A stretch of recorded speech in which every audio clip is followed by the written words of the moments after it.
Hi, and welcome to Velvet Games. Today we're going to be going over Phyrexia, All Will Be One. I'm Jason. I'm Zach. And I'm Austin. And this is Velvet Games.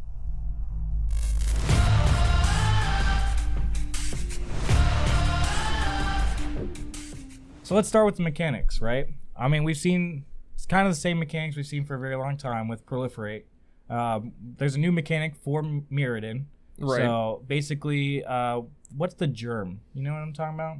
With the germ? Yeah. You mean the thing that comes in? Yeah. It's so whenever you cast it, if it's only on equipment, I believe. Whenever the equipment enters the battlefield, you create a 2/2 red rebel. Well, that's for Mirrodin. But You're talking about living weapon. Living with weapon. the 0/0 I germ. thought you were trying to explain. Okay, No, I thought you were trying to explain It's exactly like living weapon. Similar, yeah. I see what you're going for. To read exactly what for Mirrodin is, it's when this equipment enters the battlefield, create a 2/2 red rebel creature token. Say that 5 times fast, and then attach it to this. I don't want to. Right. So like a key example is Blade of Shared Souls, where it comes in for Mirrodin. So you make a 2/2, and then Blade of Shared Souls makes that 2/2 a copy of anything. So for 3 mana, you're like, cool, I'm going to play a Phyrexia Medmorph. And there it is. And so, yeah, that's basically for Mirrodin. There's a couple, I think there's like, 5, 6? It's a cool mechanic, because, essentially, it's slightly better than Living Weapon, because, Living Weapon, obviously, you unequip it, the creature dies. Right. But with this, at least you have a creature, even if you take the equipment off, put it on something maybe more optimal, you still have a 2/2. Exactly. And it's always nice to get free creatures. Yeah. Oh yeah, especially tokens. Yeah, I love tokens. Free creatures with the side of getting the equipment on the board too. Like you're like, cool, here's 3 mana for giving something double strike, and now you have a 2/2 with it. Right. Yeah. So you could swing for 4, whatever it may be. But yeah, that's for Mirrodin. And then Toxic. My favorite mechanic of this set. You're disgusting. That is MagicTheGathering now. Toxic. So Toxic says players dealt combat damage by this creature also get a poison counter. They do stack. So if something has Toxic 1, and then you give that Toxic 1 again and again and again, all the Toxic goes in at the same time. Correct. It's that whatever the number is, it just adds together, and then when you deal the damage, it will then trigger it on the damage. So there's no in-betweens or anything else. It just, as soon as the damage is dealt, they lose the life, and then they gain the poison counters. And it's even more nasty because, obviously, with regular Infect, it deals the damage as poison counters, but this is just straight up, hey, you get both. Yeah. So if I can't kill you the one way, I'll kill you the other. True. And my goal is to make something Toxic 10, so just instant death when it hits you. Can you do that? Is there an ability or a way to do that? There's things that give things toxic, right? Right, so then but you should be able to cast those things multiple times or get copies of those in a limited things. setting, right? Yeah. Like okay. In a pre-release or in a standard or something like that. Standard. Yeah. I can see somebody making like the Tyrannosaurus Rex thing. Yeah, that card. Like that. Yeah. Look it up at home. And I don't know the name. Google it. It's something Rex. Why are you listening to us? Just get on Google. Duh. Wait, stay. It is Tyrannix Rex, right? Okay. So the spell can't be countered. Trample Ward 4, haste, Toxic 4, right? And it's a crap ton of mana to cast. But it's a Toxic 4, right? And there's other things that give things Toxic 1. So like you find ways to stack that, and you make a Toxic 10. You use him as the base, and then just right. I mean, there's other things I think that have higher toxic values, maybe, but not as big as Tyrannic Rex as an 8/8 with trample. Yeah. So like you're getting the best of both worlds for 7 mana, and there's definitely ways to cheat him out. Yeah, and like Toxic in general, like with the amount of might creation and everything else in the set, like it just feels good to just swing a bunch of little guys just. With Toxic, Says the token player. Correct. Yes. Who else loves talking about little guys? What's that supposed to mean? Anyways, Proliferate. Old school mechanic. Old school mechanic. We've seen it tons of times, especially if you're a commander player. But for those maybe just now getting into Magic, Proliferate says that you can target anything with a counter on it. It has to have the counter on it originally. And then you can add another counter to it. So charge counters, oil counters. We'll talk about that in a second. Even poison counters, which makes this set even more dangerous. Because now, not only can you put poison counters on somebody, you can proliferate those poison counters. And there's so many cards in there that say, draw a card, proliferate. Yeah. Add this, proliferate. Do this, proliferate. And, I mean, I know it's for the the commander decks that are coming out in tandem with this set, but there is a commander with experience counters. Mm-hmm. There is, yeah. Even then, proliferate those. Get more benefit out of that. Or give yourself poison counters. That's cool, too. Give yourself poison counters. Why yes. not? Why not treat kill yourself? Yeah. Hey, wait, don't listen to him. Don't listen to him. Anyways, so yeah, that's pretty much the basis of the set. There's new oil counters, which is a brand new thing. Yeah. There's some little combos that I like with them.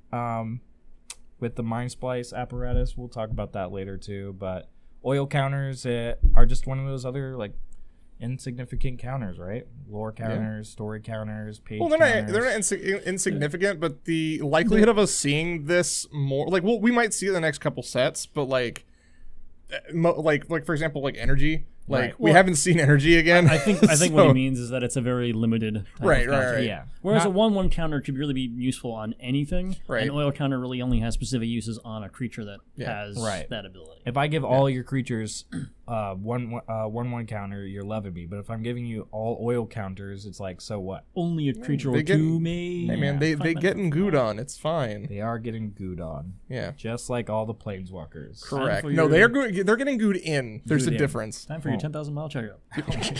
Talking about planeswalkers, let's dive in. Let's talk about Jace, the perfected mind. Yeah.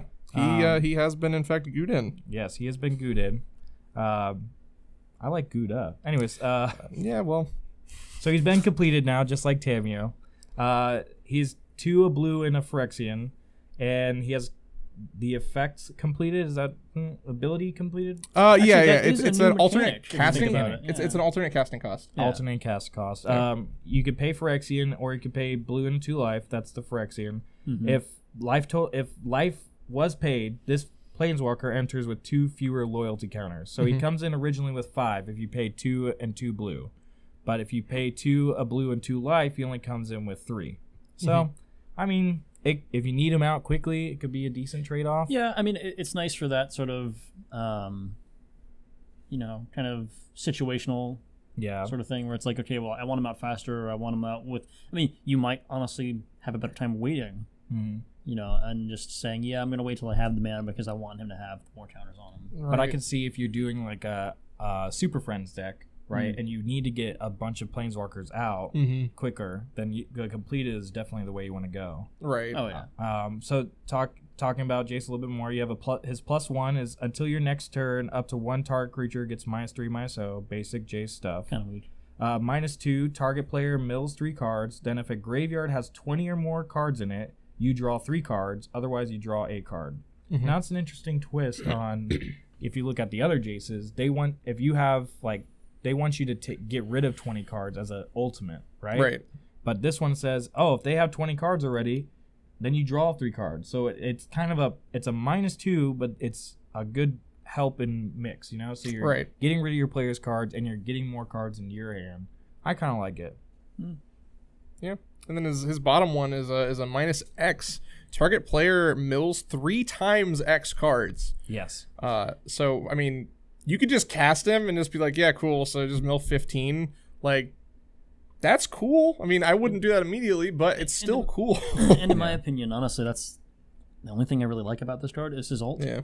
I mean, his ult is pretty devastating if you're able to get him out and then like pump him up a couple more times from the 5, get him up to like, I don't know, 10, and then just you pretty much got somebody, in like a pre-release setting. I mean, you've got somebody. Oh, no, that's devastating. If By you the do point that, you get that's that like, off, they're dead to rights. Right. Like, I mean, the thing too is he doesn't need an ult. Like, it's not like you have to get to a certain number. You just there. play him and he has Right. it. -X. and there's a couple of the Planeswalkers that are like that, where you can come in and just do it straight away. Yeah, and so I think the new Jace is better than some of the other Jaces, for sure. Like Architect of Thought. Yeah, no, Jason's had some bad Planeswalkers. He's been. I mean, I definitely was glad to see him. I'm sad to see him completed. I'm not. But, I mean, Jace has always been my favorite Planeswalker. So, like, to see him completed, I'm like, dang, dude. But He got Guden. He did get Guden. And now by his wifey. Yes. Of all and that's things. What's crazy. Like, I know. And if you guys are really interested in the story of Magic the Gathering, let us know in the comments below. We'd love to maybe make some content on that. Yeah. But he's been Guded, and a lot of other Planeswalkers have been Guded, like Vraska. So Vraska is a 4 black and a Phyrexian. She's also completed. You could pay Phyrexia 1 black mana or 2 life. If life was paid, this Planeswalker enters with 2 fewer loyalty counters. So if you pay 4 black and 2 life, she only comes in with 4. Or if you pay 4 and 2 black, she comes in with 6. Now, like, I think she's probably, if not the strongest Planeswalker in the set, like definitely deadly. Because her 0 is like, you draw a card, lose a life, proliferate. So if you have any kind of poison counters, which you or should, 1/1 counters or anything really. Oil counters, oil counters, like that. Yeah, oil counters. You want to proliferate those oil counters. Yeah. Anyway, and like with all the Planeswalkers in every Planeswalker in the set, I believe, other than Koth. I think Koth is the only one who is not completed. But all the other ones are going to have the completed keyword. So like, there's Kaya. Kaya's not completed. Oh, Kaya, you're right. Kaya's You're not right. completed. I completely forgot about the rare ones. I think there's like 3 that aren't. Yeah, there's like No. I think there's some of the rebel, like the resistance rebels, whatever. right. It's Kaya, Tyvar. Tyvar isn't. Kaido. Kaido. Not Kaido. That's the Wanderer. Eternal Wanderer isn't completed. She's too quick for him. What's his name? I think I just said the One Piece character. Kaido is I don't think he's completed either. Is his name Kaido? Yeah, the ninja dude. Is that his name? Yeah. The guy from Kamigawa? Yeah, Kaido. Is that his name? Kaido Dancing Shadow. Okay, cool. Those watching, see right here where you can see the card. It's named Kaido. I'm not crazy. No, I'm not saying you're crazy. I'm saying I'm crazy. Oh, because I've watched One Piece. Oh, you are crazy. Correct. Yeah, Nahiri is back in the set too. But let's jump back to Vraska, right? Yeah. So Vraska 0 lets you proliferate and draw a card, basically. And you lose a life, but who cares? I mean, pretty good overall. Yeah. And nice trade-off. I see, like, in a limited setting, like pre-release, this is going to be great. Oh, yeah. Pretty devastating, honestly. Especially because there's cards that you cast for 1 in a blue, you give all your opponents poison counters and draw a card, and then you just proliferate with this as a 0 cost. It's great. And then you go to her -2. Target creature becomes a treasure artifact with treasure artifact words. Tap it, sacrifice this artifact, add 1 mana of any color, and loses all other card types and abilities. Yeah, it literally just becomes a treasure token. Which is pretty good for protection for Right. herself. Pretty good for getting rid of an opponent's being strong, scary thing. And some -2. Yeah. Like, it's nothing. Like, okay, cool. She comes in, -2. Get rid of that. I mean, if that's all you do with her, you can do that 3 times. Yeah. And just, that's treasure, that's treasure, that's treasure. Immediate removal. Yeah. You could also... does it say... target? No, it says target creature. So if someone does, like, let's say you just don't have, like enchantment or something removal like that, and you have a creature that's, like, O-ringed or something, or, like, just... They put an enchantment on it that just allows them not to do anything. You could just O-ring your own thing and get a mana off of it. It's not the best, but, like, especially in, like, a limited environment, like, that's probably the best way you could do that. Maybe not best, but... Well, like, in a limited environment, you can get rid of that toxic creature that's poisoning you. And you just be like, cool, treasure. And now I don't have to worry about it. Yeah. Stuff like that. And then she can proliferate their toxic their poison counters, even herself, and continue. That 0 is actually a +1 if you think about it. For her, yeah. Yeah. For her and other planeswalkers. Yeah. Oh, yeah. So yeah, and then we have her ult is a -9, so a little pricey, but definitely can be done. Yeah. If target player has fewer than 9 poison counters, they get a number of poison counters equal to the difference. Basically, target player gets 9 poison Just counters. makes the game sudden death. Yeah. Like that, if you can alter in a limited environment, whether it's standard, pre-release, even like commander to a degree, like if you can ult her, you're basically on the verge of saying, I'm gonna kill you. Because you can't you could alter and then like toxic 1 or infect 1 them. Proliferate. Yeah. I mean, like honestly, Yeah, like true. anything you do, I mean, like I said, it's sudden death. Once she gets to that point, if you let her ult, it's virtually game over. Yeah. And it is magical Christmas land in this sense, but like you could ult her. Let's say they allow her to stay on the board for a decent amount of time, right? Yeah, let's say they're she's dumb. Exactly. But like she could just zero and proliferate a whole bunch, right? And then you get to 10 counters, and then she doesn't kill herself, and then you just you zero her again, and then you just kill them. Yeah, true. Like, that doesn't happen. I don't imagine that would happen. No. But because I guarantee you, the minute you play that, people are gonna immediate target. Yeah, but that's the thing too, is like her -2 gets rid of those, like those coming at her, those creatures coming after her, because then she's protecting herself as much as you can. Right. Let's talk about Nissa, the green planeswalker that cost way too much mana, in my opinion. Nissa Ascended Animist, 3, 2 green, and 2 Phyrexian, and again completed. Yeah. +1, create a XX green Phyrexian horror creature token where X is Nissa Ascended Animist loyalty, and she comes out with 7 loyalty. Yeah. So you pay 7, she comes out with 7, or if you pay 5 and 2 Phyrexian, she only comes out with 3. And which I don't think you should be doing that. Yeah, but there's no reason. But you could also do a combination to make her come out with 5. Yeah. You know, but I'm going to talk about a couple reasons why I don't think she's too much in terms of mana cost. That's one of them. Because if you can bring her out by spending all that mana and bring her out as a 7, you just immediately get a 7/7. True. That's pretty strong. 8/8. Because you have to pay the cost first. Versus a +1, right? Yeah. So an 8/8. You're just getting an 8/8. Like for 7 mana, you're getting her an 8/8. and then an 8/8 on top of that. Right. So pretty strong. It's definitely strong. I like to compare it to like Ren and 7 a little bit, because Ren and 7 is 5 mana. You zero Ren and 7, you get a tree folk that's equal to the lands you control, which usually is 5. Right. So you're paying 5 for a 5/5. So this you're paying 7 for an 8/8. So I mean it's a good trade off, and like you said, you could mix and match the Phyrexian, so you could technically pay 6 and 2, and she would come out with 5. Then you +1, you're paying 6 for 6/6 at that point. And I mean, and the thing is like, if all you keep doing is that, you're just building a board of bigger and bigger and bigger creatures. Yeah. And that's a +1, so it's not like anybody can just say, oh, you have to stop that. -1, destroy target artifact or enchantment. It's all right. That's pretty solid. Standard green. Yeah. Solid little Reclamation Sage on a stick. Then you have -7, which again, just like the other planeswalkers, you can just come out and ult. And it says, until end of turn, creatures you control get +1/+1 for each forest you control and gain trample. So this is kind of like an all or nothing. And that's the second reason I say she's not too expensive, because that is essentially a Critterhoof Behemoth, but it costs less mana. The only difference between that and a Critterhoof is like there are some setups, like some game scenarios where a Critterhoof is better. It'll get bigger, yeah. But if you're playing a mono green deck and you have a bunch of forests out, I mean, this is essentially just a Critterhoof. Right. And it's less mana than a Critterhoof. For sure. So and then if you've already +1'd maybe once or twice and have those big boys on the field, and then you do her ult, yeah. I mean, you're just swinging for the fences at that point. Yeah, I mean, picture perfect dreamland here. You're turn 7, you have a bunch of creatures out, tokens maybe, and then you just play her, ult her, swing plus like 8/8 trample. I didn't think about that with the mites. Yeah. Oh, that's disgusting. I did not think about that with the mites. Yeah.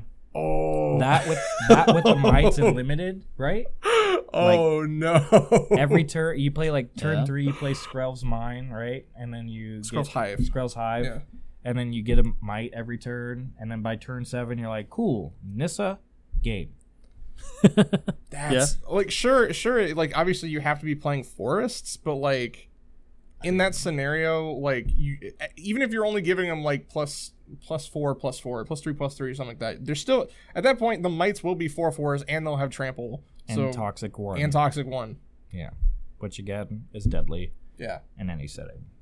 So yeah, that Nissa, I think she's just, my personal opinion, I just think that she's a little too much when it comes to mana cost. I would have rather seen her like 3, 2, and 1 Phyrexian symbol maybe, rather than 2. You know, having to pay 7 for that, like it feels like. I think it's just a balancing act thing, because again, you know, like Critterhoof is, I believe, 8 mana. Yeah. And she's only 7. Yeah. So I mean, like again, I feel like it's a balancing act kind of thing where it's like you have to make sure when you have because I mean I think she's strong as all get out. She's a bomb, right? She is. Like, so I think you have to make sure that you are balancing that in terms of mana cost and making sure that you're not under. Because I mean, if she costs like 4 mana, that'd be broken. Yeah. You know. No, and I definitely agree. But like, I feel like 6 would have been my good number. Like if I saw her say like 5 in a Phyrexian kind of thing, that for me would have felt like, okay, yeah, that's a good like balance. But I get it. Like we can't all have the strongest cards from Nissa. It is probably one of the strongest Nissas that we've seen in a while. Yeah. But I mean, Nissa is usually a pretty consistent, like good Planeswalker in anything. So talking about bombs, let's talk about Bombshell, the Eternal Wanderer. I literally have in one of my deck boxes. I literally have a picture of her from Kamigawa with like the cherry blossoms. Oh, like, yeah. Imagine like a World War II veteran, like looking at his compass kind of thing and having the picture of the girl. That's how I have that deck box set up. That's so specific. That's very specific. I just think of like Captain America, right? Oh yeah. Right. That's just like that's the reference I go to in my mind.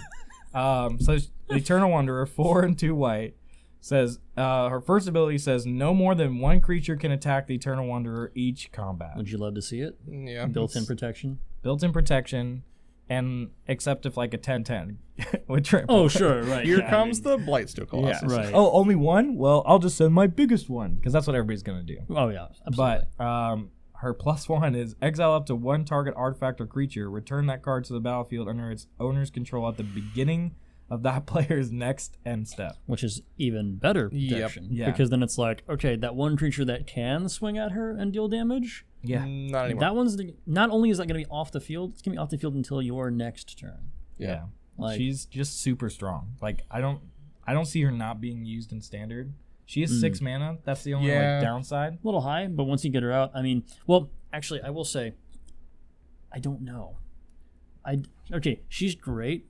Once we get to her other abilities, she's great, but I feel like there are a lot of drawbacks with her. In a control deck, in a control environment, Sure, okay. you have her come out, and you're just like, cool, biggest threat to me, goodbye.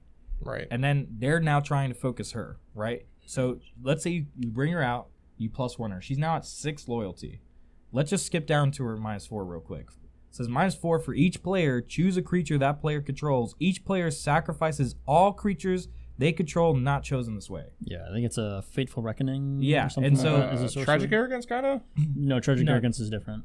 Tragic Arrogance, you it's all permanent. It's permanent. All permanents. Yeah. Right. So like you get rid of most of their creatures, right, except for one, and you just choose the lowest creature, because it says for each player choose. So you choose that player. Yeah.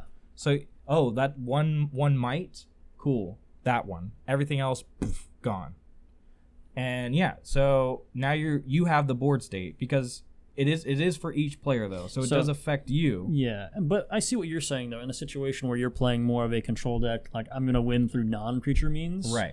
It does make more sense that way. Right. Like, and that's what we see in standard a lot too, is like these control decks bringing Planeswalkers out to finish the deal. Right. So I mean, I don't see her not being used in standard at all. Right. And then her 0, which is really strong as well. More samurais. So create a 2/2 white samurai creature token with double strike. So instead of the vigilance, you're getting double strike, but a 2/2 with double strike, dealing 4 damage a turn. And a control, again, she's a control planeswalker. You're limiting the damage that goes to her. You're limiting the damage that goes to yourself, and you're putting a 4 damage out on your opponent unless they deal with that. Right. So you're giving the opponent like a lot to deal with, all for 6 mana. And I mean, it does combo pretty well. -4, wipe the board, start creating 2/2s that hit with double strike. Right. Exactly. It does work. And if they play something that threatens you, +1 her, get it out of your way, hit them for 4. Yeah. She's pretty good. She's really. I think she's super good. She would have, and just a little spoiler, she would have made my top 10 if I wasn't in love with some other cards. All right. That's fair. But let's jump over to what I think is the worst planeswalker. Really? I don't like Koth at all. Koth, fire. I'll let you read it. Go ahead. Yeah. So Koth, Fire of Resistance, is a 4 mana. It's a 2 and 2 red for a planeswalker that has 4 loyalty. He has a first +2. Search your library for a basic mountain card. For a basic mountain card, reveal it and put it into your hand, then shuffle. That's not for 4 mana. That's probably not what you're wanting to do, honestly. But like, it says basic mountain. If it said like just a mountain, that might be good. It would be better. It would be better. But I'm getting a basic lands. Okay. I mean, deck thinning, I guess you could. It's not fast. Deck thinning, like, if you need the mana, you can get the you get mana. the mana, I mean, it's not bad. Like, the chances of you getting a Planeswalker in the pre-release kit are pretty high, right? There's tons of them in the set. Right. If I got Koth in my pre-release kit, I would literally cry. Like, Koth and then Kaya, like, if I got both of them in my play, I would quit. I would just be like, cool. I lose. This part for when we do the pre-release jam. Yes. Oh, yeah. We can flash back to this when we do the pre-release stuff because I will literally start crying. If he gets Koth. Yeah. If I open a box and I want the tears to start, even if we have to add them digitally, I will cry. So the next one is a -3. Koth fire resistance deals damage to target creature equal to the number of mountains you control. If it was any target, it'd be a lot better. If it was target creature player, I mean, that might be more interesting. Just creature, I mean, don't get me wrong, that's still pretty good removal. By this point in the game, if you're playing mono red, you'll probably have 4 mountains out, something like that. Right. Just think about all the other Planeswalkers we've talked about so far. They come out and they do work. Yeah. Koth comes out and goes, "You want a mountain?" To be fair, though, I got mountains. This is creature removal. Whereas, like, the Wanderer just gets rid of it for, like, until their next end step. Whereas Nissa can only target artifacts and enchantments. This actually kills something. So, I mean, it's not... Well, it kills something with the restriction because it's with how many huge mountains. Huge restriction. Well, you have to have when you mountains. first count, depending on how you're playing this, it could be you could deal up to 4 damage if you're playing it on turn 4. Right. If you're playing a red deck, like a mono red deck. Right. Like, yes, turn 4 optimal because there's reliquary towers and stuff like that. But optimal, yes. Turn 4, you're dropping it out, dealing 4 damage to something. Sure. But you're also costing 3. Right. So you're bringing him down to 1, and then you're just like, okay, well, I guess I'll go get some mountains and mountain. Oh, I could do it again. It's slow. It's super slow for a red card, and it's just not as good as any of the other Planeswalkers in the set. Yeah. I think it's the worst Planeswalker in the set. But tell us his ult, Austin. What does he do when he gets to 7? What does he do? Nothing. Anyway, he makes you cry. That's what he does. His -7 is you get an emblem with whenever a mountain enters the battlefield under your control, this emblem deals 4 damage to any target. Right. So he is very restrictive because he really, really, really likes mountains. Like every single one of his abilities relates to mountains. Kinda. Really you can keep going. I'll tell you a little tech you can do with that. Really likes but mountains. I mean, it's not bad. I mean, if you're if you're playing mono red, which is honestly, if you were playing this card in your deck, that's what you would be doing. Yeah. So if you're playing mono red and you have a plethora of mountains and you're going to be playing more mountains, and if you don't ult him to, if you ult him at like say 8, and then -7 him to where you can continue to +1 him or get more mountains into your hand. I mean, this can be pretty devastating. It's just again very slow. Yeah. If you're able to protect him too, and mind you, I'm thinking of this from a commander standpoint. I'm not thinking about this from anything else. Like, I think that ult could be pretty disgusting because I don't know if you guys actually know about the Valakut combo with the Dryad of the Elysian Grove, I believe his name is. Yeah. Where everything is a mountain every time it enters. It's every basic hand type. So if you ulted him, it's the same thing as Valakut. So if you ulted him, you get the emblem. And then you have, mind you, this is just a dream sequence. Perfect scenario. But you have him out, the Dryad out, and then at that point you play Scape Shift, and you get rid of all your lands, and then you machine gun someone down, and there you go. That would be cool. Once again, that is a dream sequence. It's not really a right. If you're playing, and it has to be Gruul, because if you adding more colors, if you're adding more colors into that point, you're like pushing the fact that you could even do his other ability. So like it pretty much either has to be mono red, Gruul, maybe 3 color if you're risking it.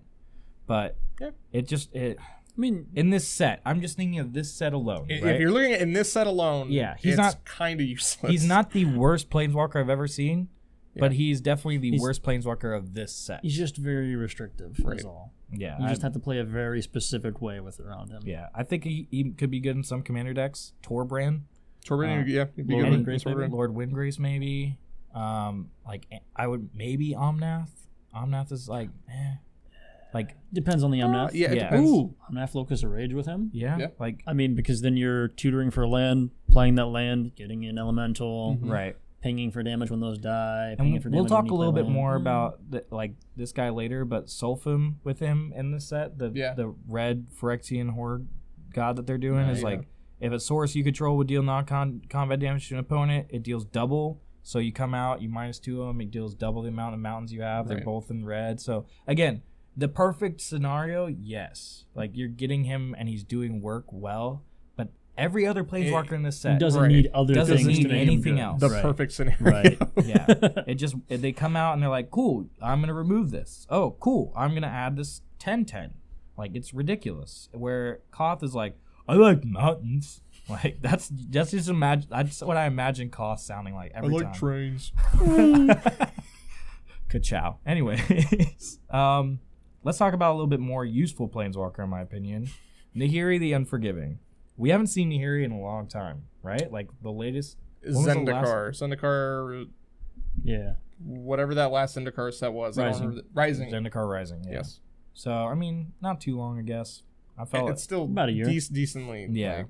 She's a red, and then either like a Boros Phyrexian, and then a white. Yeah. So that you could pay red or a white or 2 life, which is pretty cool. So it's pretty versatile. And like red and white is gives you options. Yeah, red and white is probably like the hardest to kind of like ramp in. So she's completed, so that's cool. And then +1 until your next turn, up to 1 target creature attacks a player each combat if able.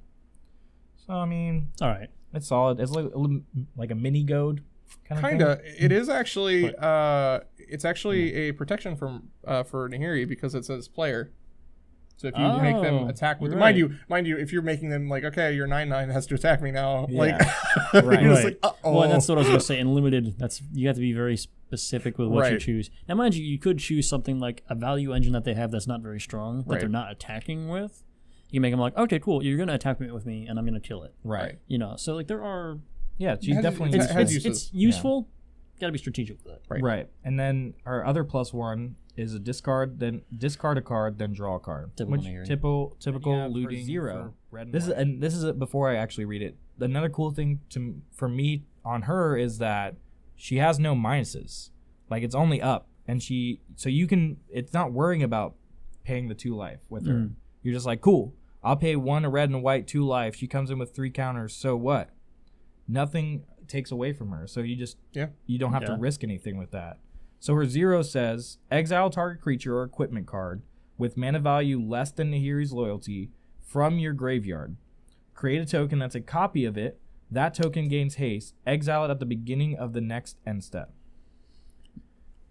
So, I mean... Now, I will say my hesitation is I hate exiling cards because there's just virtually, I mean, aside from, again, Magic Dreamland, Commander stuff, there's no way to get exiled cards back. So, I mean, if you use that in the right setting, you could, exile something, bring it to the field, potentially win the game, depending on what it is. Bring out, something really, really strong from your graveyard. But it's... Or if you're just not running that type of deck where you have Grave Recursion and somebody killed something, you're just like, well, bring it back, use it, get rid of it. I think Nahiri shines in the limited environment because you're not especially in those colors, you're not able to get stuff in the you're grave. not really playing a grave deck. Yeah, so, I mean, you could. I don't know in this set if we're thinking limited. I don't think that's you can't really do too much grave stuff. There's like a couple cards, but not enough to where it's like. But as in a commander setting, there's definitely a lot of options you can run Nahiri in. Oh yeah, Fleet Swallower. I mean, yeah. Mind you, had to be in blue for that, but but I mean, Jeskai is a thing, and it works really well. The other blue one that they just came out with in the last set, it literally has the same text as Fleet Swallower. I think it might have to deal combat damage though. I don't remember. I don't know what you're talking about. It's a blue artifact. It's one of the prototype artifacts when it deals. I don't remember the name of it. It's like mind something. Yeah. You're I don't know. Look it up. Yeah, we'll Google. Yeah. Anyways, Nahiri, she's just like super specific. She's a little bit better than Koth, but she's not as bad as Koth. I think she's better than Koth. Like decent. You can at least play better. Like. You can do more with her. Yeah, definitely. Like, okay, let me rephrase that. Definitely better than Koth. Koth is the worst. Yeah. Let's talk about a little bit more useful thing.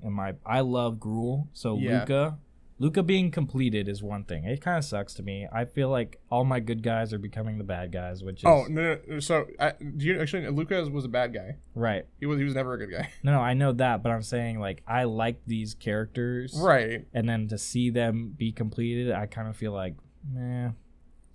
Yeah, I get it. Look at his little doggy. Listen to me. My favorite Planeswalkers were Gideon and Elspeth. Oh, yeah, I don't want to hear it. That's rough. I don't want to hear it. Well... Anyways, Luca bound. Pour one out. Yeah, pour one out for the boys. Luca bound to ruin, 2 a red, a Gruul Phyrexian, and a green, and he's completed. His +1 is add a red and a green. Spend this mana only to cast creature spells or activate abilities of creatures. So again, Luca doing Luca stuff, focusing on creatures. He comes out with 5 loyalty, so that's really good.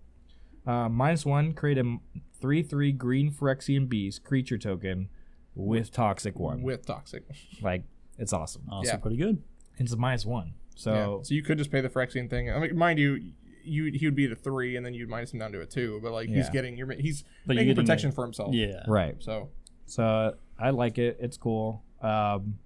Then -4, he deals X damage divided as you choose amongst any number of target creatures and or planeswalkers, where X is the greatest power among creatures you control as you activate this ability. Targnar. Yes, exactly. Like, that's the thing. Like, it's so good. Where, like, him and Targnar, I have the other Luca in my Targnar deck for the exact same reason. He deals damage equal to, like, he's worried about creatures. He gets creatures' power, and he spreads that damage. Yeah. So he's like a little Chandra's Ignition on a Planeswalker. Targnar just gets through. Yes. If you haven't learned anything, Targnar, he gets through.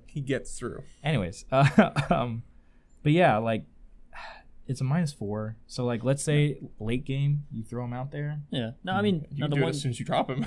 Like, if you really wanted to. I don't know the why one you limiting would. factor about his ult is that it is creatures or planeswalkers. Yeah. You know. So you're not winning the game. But you are opening yourself up to win. Oh, absolutely, yeah. Like, you can just clear somebody's board. If you have a high enough creature, obviously, you can just clear the board of some big threats and then swing in with everything else. Yeah, because even if you had a 4/4 and you just dropped him, and, like, mind you, this isn't in a pre-release setting or, like, a limited setting or whatever, but, like, you could just be like, and your 4 mites are dead now. Right. Yeah. So, like, 100%. Like, Dream Case Limited, you have the Tyrannosaurus Rex. I'm not going to actually say the right name for that card ever. So it's the Tyrannosaurus Rex. T-Rex. Yeah. It's the Gudon Rex. The good Rex. No, not good. The Gudon Rex. Correct. Okay. Anyways, the Tyrannosaurus Rex with this guy, right? He's an 8/8. And then you play Luca, and you're like, cool, 8 damage, spread out, 4, 2, 2, and done. Swing. And I win. Like, it just it doesn't do anything to your side of the board at all. Yeah, he's a good opener. So I like Luca. Definitely better than Koth. Not hard. Low bar. Honestly, I think I have to retract my statement. I think Koth is absolutely the worst. Thank you. Thank you. Like, that's all I'm going to be. I just have to prove myself at this point. Like, Koth is the worst. Let's go to Kaido. Kaido is like the best. I like Kaido a lot. Kaido is 2, a black and a blue. He's not completed. He's not, no. Neither is Koth, but anyways. Whenever one or more creatures, this is a static ability he has. Whenever one or more creatures you control deals combat damage to a player, you may return one of them to its owner's hand. If you do, you may activate loyalty abilities of Kaido twice this turn rather than only once. Mm-hmm. So let's look at these loyalty abilities real quick. +1. Up to 1 target creature can attack or block until your next turn. Solid. 0. Draw a card. Okay. Pretty good. Yeah. -2. Create a 2/2 colorless drone artifact creature token with Death Touch, and when this creature leaves the battlefield, each opponent loses 2 life and you gain 2 life. So just imagine the dream scenario, right? You can attack with a creature that is probably a 2/2, or like from the, and then you now can activate Kaido twice. So you -2 him, bring him down to 1, and then you +1 him, and then now you're saving yourself from 1 attack in a blocker, and you're creating a blocker, and then next turn you could swing with that 2/2 that you just created, and then just do the opposite. So you then +1 him, then -2 him, and then just keep that cycle with Kaido, where you're just like, great, I'm just gonna keep returning this, and whenever it leaves, you're gonna lose 2, and I'm gonna gain 2. Yeah. So now every turn I'm gaining 2 and you're losing 2, and I'm swinging 2 damage. So if you don't have a blocker, you're taking 4 a turn. Well, it wouldn't be every turn because you'd have to, because it's a -2 and a +1. Right. So like, no, it cycles. Think about it. So like I just said, the first turn he comes out. I see what he's saying. Yeah. You have to wait at least another turn. You're still netting less. Yeah, you're losing 1 extra. But you're not. This is what I'm saying. Okay, so he starts with 3. Right. Okay. You swing with the creature. Right. You return that creature. Now he can activate his abilities twice. Right. So you -2 him. He goes to 1. Then you +1 him. Right. Now you have a 2/2, Right. and then that. Then the next turn comes. You swing with the 2/2, and it deals combat damage because that's key. It has to deal combat damage. Yeah, but I mean, if someone sees you doing this, they might just stop you. Right. But yeah, it deals combat damage. Then you return it. Right. Okay. Now you can activate his abilities twice. You +1 him and -2 him. Right. Bring him back down to 1. Right. And you just keep that cycle going. But do you see the problem now? The next turn, you +1 him. You're at 2. Yeah. You're net. Why does Magic have math? I don't know. You're net losing 1 every time. Every time. So I mean, there will come a time when you have to. I mean, you're +1 playing, and then +1. Yeah, you're playing blue. But you're not wrong. You could proliferate him. He's pretty good in terms of being able to like cycle around and keep himself going. You just will have to kind of tempo it up at a certain point to do 2 +1s. True. You know, hey, proliferate.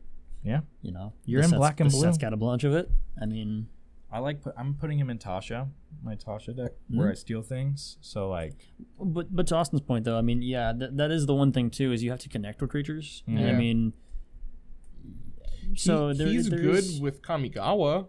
Yeah. Oh, he's good with ninjas. He's good with rogues. Yeah, but he's good with like unblockable. But here's another thing, right? Like a combo that I wish I could pull off, but I never can, is taking their creature, swinging with that creature at them, and then returning it to their hand. So you're just like, cool, I don't care if this thing playing goes like a back to your hand. Grixis type, or a token. Like you take a token from them, right, and then you bounce it to their hand, so you get Kaido's ability twice, and you're just like, cool, I just got rid of something. Yeah. So I mean, I can see that. Yeah. There's a lot of abilities that Kaido can do. If we left something out, leave it in the comments. I'd love to know anything that I'm doing wrong, like math. Or playing Magic. Basic arithmetic. You know. Yeah, basic arithmetic. All right, second worst Planeswalker in the set. I'm not gonna lie, I forgot about Kaya. I was right about to talk about Tyvar, but yes. Yes. Go Kaya. on, talk about the. You think Tyvar's? No. So now let's talk about the second worst Planeswalker, in my opinion. Tyvar? No. Kaya. Oh, okay. Yeah. So Kaya is a 7 mana, 3 2 white 2 black. She has hexproof. She enters with 6 loyalty counters. Her +2 is each opponent loses 3 life and you gain 3 life. Pretty standard. I mean, pretty good for a limited I wouldn't format. pay 7 for that, but nope. Hey, right. Not at all. 0 to draw 2 cards, then each opponent may scry 1. Sure. What? That part's strange. Why would you give your opponents I don't know. a benefit? So I'm gonna pay 7, and I'm gonna draw 2 cards. I'm gonna let you scry 1. Hey, you get card selection. You're welcome. I mean, there's hug decks. There's hug deck, but she's never not been, in those colors. She's either. never been a hug. I've never seen a thing. black-white hug deck. Yeah. Now I gotta do it. Lunch? Challenge? Lunch is white-green. White-green, never mind. Okay. -3, exile target creature or enchantment, which is pretty brand with her. It gets rid of. If it wasn't an aura, create a token that's a copy of it, except it's a 1/1 white spirit creature with flying in addition to its other types. It's all right. That part is kind of cool. I wouldn't pay 7 for it, though. But if you think about it, hey, you're Shieldred? Bye. Right. Now I have a 1/1 Shieldred. Or, I mean, your Rhystic Study? Goodbye. Oh, I'll take that. you're creating the 1/1. You are creating the 1/1. Oh. Yes. So Anyways. there is a benefit to her. She's not terrible. Okay, Right. that's a bit better. She does like her plus is a bit underwhelming. Yeah. Her 0 ends up benefiting your opponent. Maybe not amazingly, but still. It's a combination of she costs too much mana. Right. That's the part that hurts. Her +2 and 0 are really not that beneficial. And then you look at her -3, that's the best part about her. And for some reason, she has hexproof. I've rarely ever seen somebody be like, "Oh yeah, kill the planeswalker." Well, oh no, okay, no. With To be burn fair, damage. Rarely. on arena and stuff like that, people do have like destroy target planeswalker. Sure. That's a thing. It I happens. guess it does happen. When planeswalkers are a big part of the meta, as I assume they shall be again, it happens. I guess it's not the worst. She's definitely not the worst. Koth has that locked down. No, she's definitely not the worst. Okay. Koth has that locked down. All right, I will take that to my grave. Koth is the worst of this set. Fair enough. All right. So I guess Austin's worst is No, see, Tyvar. I got confused because I scrolled down and I saw Tyvar. I actually love Tyvar, but like I scrolled down and saw him and I was just like, you think Tyvar sucks? And then I was like, oh, you meant okay. It goes that way, not down. I think Tyvar is really good. No, I do too. Yeah, Tyvar, Jubilant Brawler, 1 a black and a green. Comes in with 3 loyalty counters. Static effect of you may activate abilities of creatures you control as though those creatures had haste. So green, really amazing. good, pretty great. really good. Little mana dorks just come in with haste. Yeah. Essentially. Yeah, and talking about mana dorks, +1 untap up to 1 target creature. So if you have something like the Sage of Dream Druid, what is that, elf? Right. Yeah. Some of the one that taps for had the number of creatures you Yeah, control. the guy's cradle on a Oh stick. yeah, Right. Just tap that, do that. untap Circle, it. tap it again. Any Morrowind deck with like black green Morrowind decks, Right. like Lathril, stuff like that, where you have it's elves. really good in Lathril. Super good in elves. And then -2, mill 3 cards. You may return a creature card with mana value 2 or less from your graveyard to the battlefield. Like and elves. he comes in with 3, like elves. He comes in with 3 loyalty, so you can -2 and he still lives. Yeah. And then you could activate those abilities as though they had haste. So if there's something that can help him survive, like you can. There's also like stuff in the set that you proliferate. Yeah. So I'm sure there's a way you could tap something, proliferate, untap it, proliferate again, and you're right Maybe. back to where you started potentially. Yeah, he's great for black green, Yeah. like Yeah. grave play and like.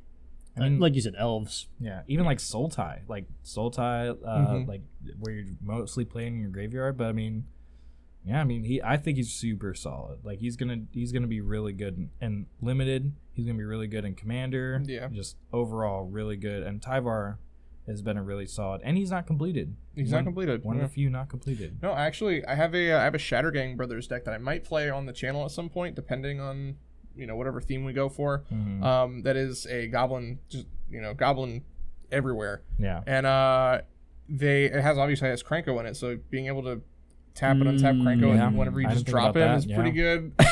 So like, And then you Yeah. untap him, and you do it again, and you untap And, him, and, do and it his again. ability has haste, his essentially. ability has haste. Yeah, there's a lot of Jesus, goblins just- with tap abilities. It's pretty Yeah. good. Yeah. Goblins and elves. That'd be funny. Yep. It's pretty good. That'd be. But that was actually all the planeswalkers. So the next boys are actually I believe the Dominuses. Yep. Domini. Dominus. And the domino. Dominoes. Which the best card in the set is my boy Mondrak Glory Dominus, which is a 4 mana, 2 white and 2 colorless for a 4/4. He's legendary Phyrexian Horror. All of them are Phyrexian Horrors. But if 1 or more token would be created under your control, twice that many of those tokens are created instead.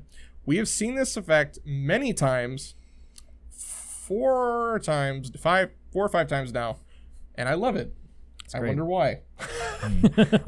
Big think. Big think. It also, all of them have a bottom ability to pay 2 Phyrexian and a colorless, I believe. Yeah, and then another like sacrifice with that. whether Right, It's an and then- artifact or creature yeah. or whatever, and then. To give them indestructible. It put an indestructible counter on them. I don't know why you'd proliferate it. You can do that.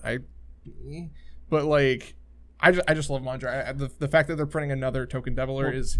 To be fair, the reason you proliferate that, and this is that there are cards in the set that remove counters from permanents. Right, okay. So you just put like, I believe in fact there's a card that removes 3 counters from a permanent. Right. So you could just like proliferate him up to the 4, and then he's safe for like against anything. Okay. Yeah. So yeah, Mondrak is really dope. Like Kranko with Mondrak would be insane. Yeah, I mean, I'm putting him in my Jetmir deck. Yeah. So- So I mean, he's going, and it's not just creatures; it's tokens. Yeah. So like clues, treasures, anything. Mm-hmm. You're just like, cool. I'll make 2 of each. So yeah, he's really cool. The next one is Tekuthal. Tekuthal. Tekuthal.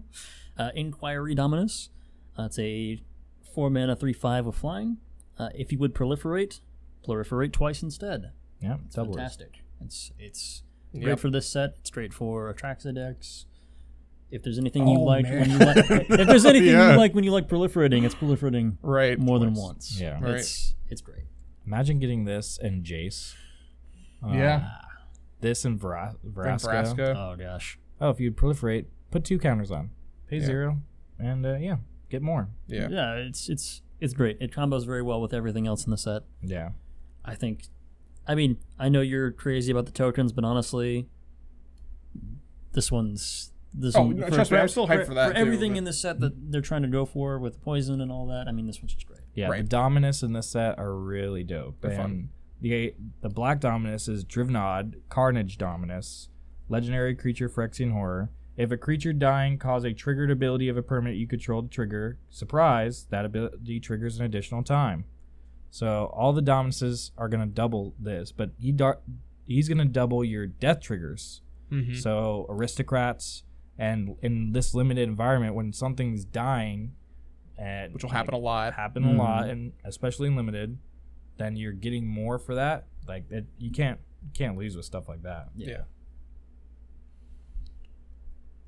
Oh, sorry, and then sorry, I was still on the picture of him. I couldn't believe he was actually an 8/3. I never realized that. Yeah. Then there's Solphim Mayhem Dominus. He is a 4 mana 5/4. If a source you control would deal non-combat damage to an opponent or a permanent an opponent controls, it deals double that damage to that player or permanent instead. This is a monster, and can't remember his name right now.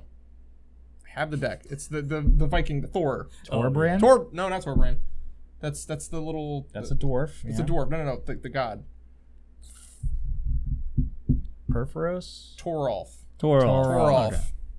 Yes, it's a monster. I mean, it's also okay. good. It's also good. Perforos. It is. It's Perforos and everything else. He but said I'm just saying. God, so I was like, oh yeah, Perforos. I mean, it's a standard damage doubler. I mean, this is you can't go wrong with those. This is going in my standard deck. Like Makes sense. My mono red burn standard deck, where I'm just like, Absolutely. cool, dead. Especially because it's only 4 mana. You get that up pretty early. 4 mana, turn 4, cool. I'll win the game. Right. Yeah. Lightning bolt, just to the face. Just have fun with that. Take 6. The last and my personal favorite, Zapendrel. 7 mana, 4/6 with reach. Didn't realize I had reach. That's pretty good. At the beginning of each combat, double the power and toughness of each creature you control until end of turn. That 4/4 is now an 8/8. That 2/2 is now a 4/4. That is just that 3,586 is is now now 7,000. That's Hardnar's bigger than my house. It's so good. There are so many wonderful ways you can use this. You have decks that have multiple combats. Right. That's just stupid. That's disgusting. At that point, you just as long as you have trample, because obviously people are just chump blocked, but that just gets ridiculous. It's silliness. Well, those are the big name cards of this set. The Dominuses and the Planeswalkers. If you're pulling them in your pre-release kits, then you're probably winning. Especially if you can get one of each in that set. Like these combos super well with each other. So I mean, hopefully you do. Hope you guys all have a great pre-release, and stay tuned to next week where we're going to be talking about our top 10 cards of this set. We'd love to hear you in the comments, and have a good week. Hey, thank you for watching this video. If you want to see more and you like this video, please like, comment, and subscribe. And if you really like the video, please hit the bell. If you want to hang out with more nerds just like us, check out the Discord. It's free. Also, be sure to check the description where we have links to our Patreon, where you can get access to all sorts of behind-the-scenes content and even prototype merch. And if you're still watching, thank you. You make stuff like this possible for all of us. Have a nice day. We'll hope to see you soon.